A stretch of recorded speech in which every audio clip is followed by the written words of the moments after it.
Okay, so this is the third presentation, and we're still on topic one. Last one we were looking at production possibility boundaries. This time I still want to look at production possibility boundaries, but this time I want us to consider what makes them shift. So again, I'm going to assume a country that can produce consumer and or capital goods, and this is our production possibility boundary line. Remember, this line represents the maximum that a country can produce. On this line, we're being both productively and allocatively efficient, which means we cannot produce any more goods and services in this economy. Now, remember, this line represents maximum use of our factors of production. So what we're going to think about now is what can make this line increase. Now, the two different ways that this line can increase is linked to our factors of production, our economic resources of land, labour, capital and enterprise. Two words down here, increase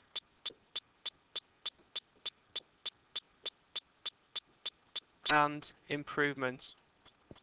Let's take the first one first of all. If we increase our factors of production, that means we have more land, labour, capital and enterprise, or maybe just more of one particular resource. This means now that in our economy we are now capable of producing more goods and services. This might mean our production possibility boundary will increase. This will mean that our economy is now capable of producing more consumer goods and or more capital goods. Clearly this will mean we're producing more, which means that we can potentially satisfy more wants and needs and therefore increase economic welfare. So that's the most obvious way of increasing production possibility boundary. Clearly, if our resources were to reduce, it means that our economy is capable of producing less. So, for example, after World War II, Britain lost lots of soldiers fighting in the war, which meant that we had less labour in the future, which meant our production possibility boundary decreased. A way of solving that problem was to allow people to come to Britain from the Commonwealth.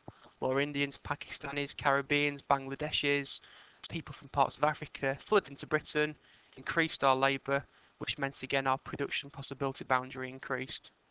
The second way we can increase our production possibility boundary is to improve our factors of production. Let's take a couple of examples. If we were to put money into education and training, what this will mean is that people are gaining more skills. This will mean that when they go get a job, they're capable of working more productively, which means they can actually produce more goods and services. This will clearly raise our production possibility boundary. Another way of improving, let's imagine we invest money into research and development. In other words, we're investing in capital. Better, bigger, more efficient machinery.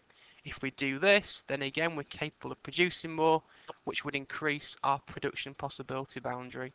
Third possibility, there's been lots of research into farming techniques over recent years. Different ways of getting more food from the same area of land. Genetically modified crops, messing with the DNA of plants so they become more efficient, so they grow bigger, taller for example. This will mean that we can produce more again, which increases our production possibility boundary.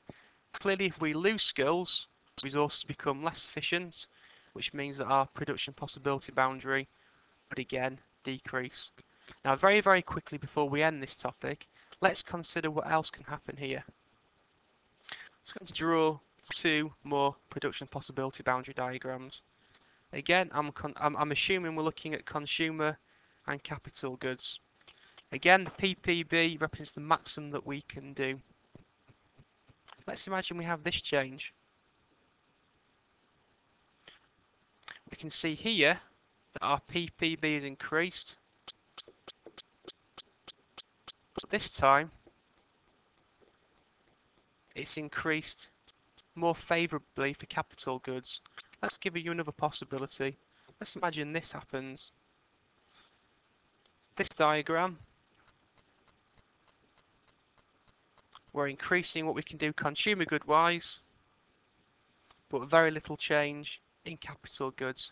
Let's consider what's happened here. If we improve resources, doesn't necessarily mean we can produce more of every single good or service.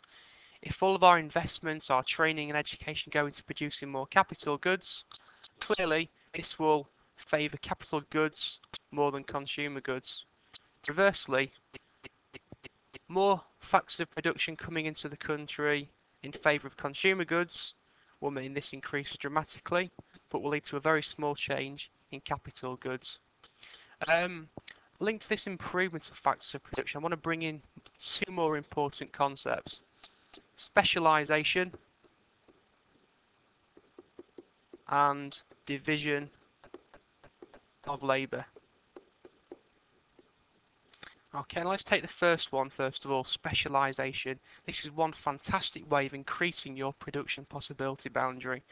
Here what we do, we will get businesses, potentially whole countries, different parts of the country potentially, to specialise in what they're best at, i.e. tailoring resources to what we want particular resources to do. If people and businesses and countries are specialised, it means they can work more efficiently and produce more goods and services. Let's take one quick example of that. Sheffield, not too far from here, used to specialise in steel production. Most of the resources in that part of the country were dedicated to the production of steel. That raised efficiency and raised output. Division of labour. This is where we get people to focus on tasks that they are best able to complete. So for example, on a production line, maybe one person completes one small repetitive task over and over again. The idea is they become very efficient at that task, become very skilled, and ultimately that will raise their efficiency level again and mean that they can do more. It also means that training becomes more beneficial. If you've got 5 people completing a range of different tasks, send them all on a training course to improve their skills in one of them tasks, it may not be that productive. But if you have one person completing one task over and over again, clearly a training program is beneficial in that area. It will significantly increase their productivity levels. Okay, and that is the end of topic 1.